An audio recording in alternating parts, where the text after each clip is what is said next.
राजा अभिजीत और उसकी पत्नी है गुणवती, उसका पुत्र गण, गुण या गणासुर एक ही है, लेकिन ये अलग अलग 3 नामों से जाना जाता है। गण या तो गुण या गणासुर।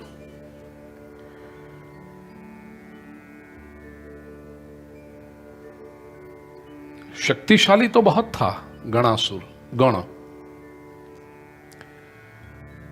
लोभी था, लालची था और क्रोधी था। भगवान शंकर की उसने आराधना की है गणासुर ने, और भगवान शंकर ने गणासुर को 3 लोक का आधिपत्य दिया। भूर भुवः स्वः, पृथ्वी, स्वर्ग और यहां लिखा है पाताल लोक। ये तीनों का आधिपत्य उसको दिया है, और साथ में यह भी वरदान दिया कि जो भी 3 गुण से बंधा हुआ है, सत्व रज तम, अर्थात प्रकृति का जो अंश है, ऐसा कोई भी व्यक्ति, प्राणी, वनस्पति गण को मार नहीं सकेंगे। एक बार ऐसा हुआ कि गण अपने सेना के साथ, अंतुराज के साथ वन में भ्रमण कर रहा था। कपिल मुनि के आश्रम में पहुंचा। कपिल मुनि के पास चिंतामणि नाम का एक रत्न था, और यह रत्न का ऐसा कि उसके पास जाकर जो भी इच्छा प्रकट करो वो पूरी हो जाती। अर्थात मन में कोई भी चिंता हो कि ये कैसे होगा कैसे होगा, चिंतामणि से जाकर कहो, काम हो जाता था। चिंतामणि के लिए कुछ भी असंभव नहीं था। अब जब गण अपने इतनी बड़ी सेना को लेकर के, इतने सेवकों को लेकर के आया है, ऋषि के आश्रम में आया, ऋषि को प्रणाम किया। ऋषि ने कहा आओ, भोजन का प्रबंध कर दिया। कुछ ही क्षण में कहा बस बैठ जाओ, भोजन आ जाएगा। और इतनी बड़ी सेना को लेकर के गण आया था, ऋषि ने आश्रम में बिठाया और भोजन परोसना शुरू किया। इतना स्वादिष्ट भोजन, इतनी सारी आइटम्स। गणासुर ने सोचा ये प्रबंध तो मैं अपने राजमहल में भी नहीं कर सकता हूं। मेरे इतने सेवक है, नौकर चाकर है, इतना बड़ा इंफ्रास्ट्रक्चर है, सब सुख सुविधाएं हैं, फिर भी इतने कम समय में यह व्यवस्था मैं नहीं कर पाता हूं। कैसे किया? पूछा कपिल ऋषि से जाकर कि प्रभावित हूं, आपने ये प्रबंध किया कैसे? तो कपिल संत हैं, सरल हृदय के हैं, भोले हैं, उन्होंने कह दिया ये चिंतामणि का प्रभाव है, आशीर्वाद है।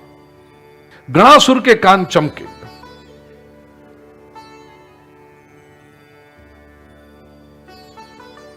क्या है ये चिंतामणि? चाहिए, ये तो मेरे पास होना चाहिए। ऋषि को क्या आवश्यकता है ऐसी चीज की? ये तो राजा के महल में हो तो हमारी तो कितनी बड़ी आवश्यकता होती है, तुरंत पूरी हो जाए।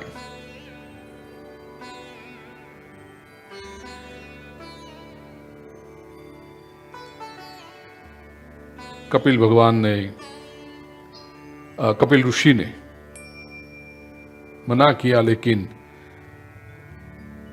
फोर्स से, बलपूर्वक उस चिंतामणि को लेकर के गण अपने महल में गया। पिता अभिजीत को जब पता चला राजा को कि ऐसे आया है, तो अपने पुत्र को समझाया कि बेटा ये संतों के पास से ऐसे छीन के नहीं लेते। उन्होंने तो अपनी तपस्या से, अपनी पुरुषार्थ से ये सिद्धियां प्राप्त की होती हैं, और तुम ऐसे ही छीन कर ले आओ, ये योग्य नहीं है, तुम लौटा दो। लेकिन गुण माना नहीं। ऑन द कॉन्ट्ररी, पिता ने जब ऐसा उपदेश दिया तो कहा कि वो, अभिजीत ने कहा होगा कि ऋषि शाप दे देंगे तो तेरा ठीक नहीं। अरे ऋषि क्या शाप देंगे, ऋषि को ही पूरा कर दूंगा मैं। तो वापस जंगल में आया, कपिल मुनि के आश्रम का नाश करने लगा। कपिल मुनि को भी मारने के लिए वो उद्यत हुआ। और उस समय कपिल मुनि की जो इष्ट आराधना की थी, भगवान गणेश की शक्ति प्रकट हुई है और स्वयं भगवान गणेश ने ये गुणासुर का वध किया और भगवान गणेश की जो शक्ति सिद्धि, उसने लक्ष्य को उत्पन्न किया। लक्ष्य ने गुणासुर के पूरे सैन्य को उद्ध्वस्त कर दिया और भगवान गणेश ने गुणासुर के पास से वो चिंतामणि रत्न लेकर वापस कपिल मुनि को दे दिया। कपिल मुनि कहते हैं, भगवान आपको इतना परिश्रम करना पड़ा, तो अब रत्न तो रहने दीजिए, आप यहां रह जाइए। भगवान गणेश को उन्होंने प्रार्थना की और रह जाइए, यहां स्थिर हो जाइए। तो भगवान गणेश स्वयं चिंतामणि रत्न के साथ वहां स्थावर स्थिर हुए। वो हुआ थेऊर और चिंतामणि गणेश।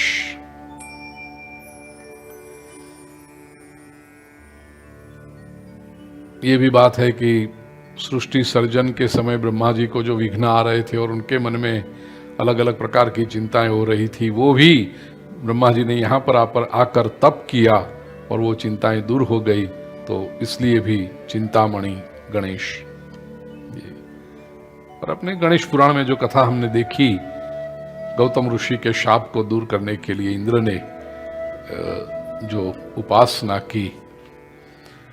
आधुनिक समय की इतिहास इसका ऐसा है, मध्ययुगीन इतिहास, जैसे शैव परंपरा होती है, वैष्णव परंपरा होती है, शाक्त परंपरा होती है, ऐसे गाणपत्य परंपरा, जो गणपति को अपना इष्ट देव मानते हैं। और महाराष्ट्र में, विदर्भ में ये सब, पुना, वो सब जगह अधिक है वो परंपरा, गाणपत्य परंपरा। उसके एक संत हुए मोरिया गोसावी, जिसके लिए हम गणपति बाप्पा मोरिया बोलते हैं।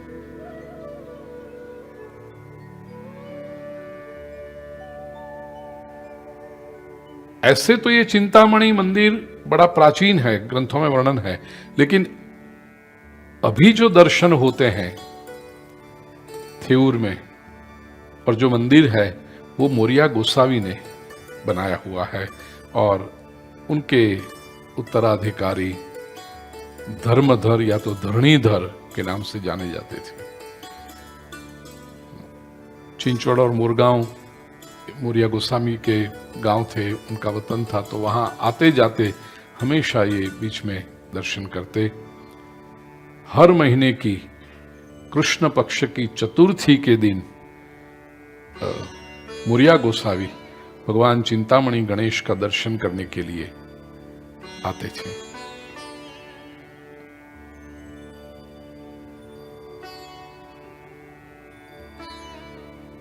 पुना के पेशवा मराठा एम्पायर के, और सभी पेशवा ब्राह्मण थे, ब्राह्मण रूलर्स थे,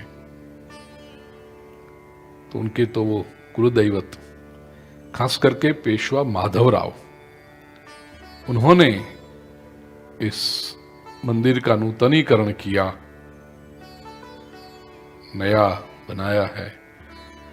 और माधवराव की ये परंपरा थी, कोई भी युद्ध करने के लिए जाए तो उसके पहले चिंतामणि गणेश के दर्शन करते थे, और युद्ध जीत कर जब आते तो जीत का श्रेय भी भगवान गणेश जी आपकी कृपा से ये हुआ, ऐसा कह के उनको प्रणाम भी करते थे। उस हद तक कि पेशवा माधवराव का जब स्वास्थ्य बिगड़ने लगा तो अंतिम समय में वो वहीं रहे और निरंतर सतत भगवान चिंतामणि गणेश के ऊपर दूध का अभिषेक उन्होंने करवाया। माधवराव पेशवा के जाने के बाद उनका भाई और जो कमांडर बना, वो नाम अब सब जानते हैं आप, पेशवा बाजीराव, हमें ये उनके शौर्य की या उनके भक्ति की बातें नहीं बताई जाती।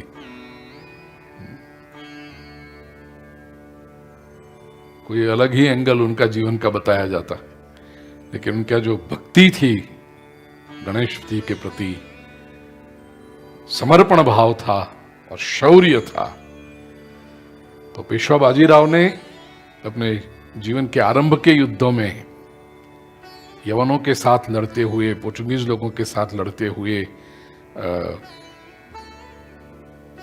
किला जीता था। मैं न भूलता हूं तो वसई का किला था वो भी। तो वहां की बेल, जैसे कल भी बताया था, ऐसे इन्होंने भी, पेशवा बाजीराव ने भी बेल वसई किले की पोर्टुगीजों के पास से ला करके ये चिंतामणि गणेश के मंदिर में, जो आज भी है। तो ये सब ऐतिहासिक बातें, ये थेऊर के चिंतामणि गणेश।